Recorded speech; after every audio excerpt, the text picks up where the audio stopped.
But other than that, while there were minor moves in select pharma names, it's been a pretty quiet day, especially pressure building up or profit booking on names that were running up yesterday, from an Interglobe to a BEL to financials, HAL.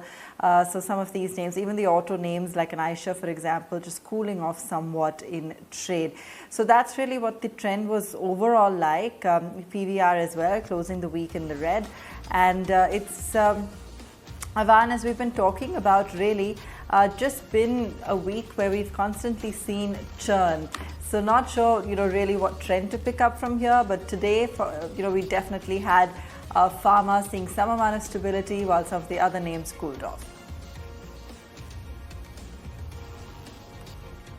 Yes, indeed, and that has been, that's been inevitable with respect to the markets, with what you can expect. Some of the newsmakers, then I'll just touch upon them.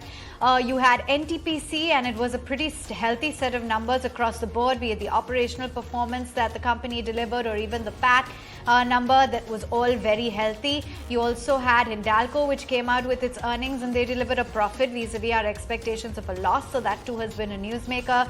Something like HDFC Bank, you had the letter coming out from Aditya Puri addressing what could be the way forward for his successor. So that too has been a stock that has been in news.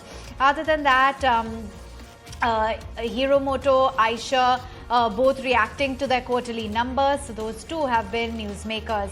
Within the broader universe, I just want to take note of the stocks that have managed to buck the general trend. Reddington, Kolte Patil, Shriram City, E-Clerks, Heritage, Bajaj Electricals, JSW Energy, as well as Phoenix Mills. And of course, as you flagged off, Lupin has been quite an outperformer in today's trading session. But all in all, we have seen that it's been the bears in control this Friday's trading session. It's not just the frontliners, but all of the sectors and the broader markets too that have succumbed to selling pressure. Aisha Motors, Dish TV, Tata Motors, DVR, Lemon Tree, BHEL, Web of Global, Hindustan Copper, Magma Fincorp and Mahindra Holidays. Those have been some of the stocks that have lost out in today's trading session. Well, you can say that for the week gone by, we've declined for 3 straight days on the trot. So we've closed negative for the week. The Nifty Bank as well declining for 2 straight days in a row, and it's been a negative close for the week.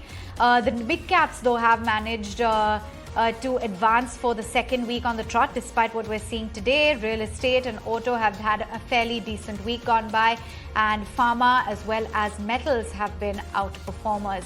11,181, that's where we're closing in on.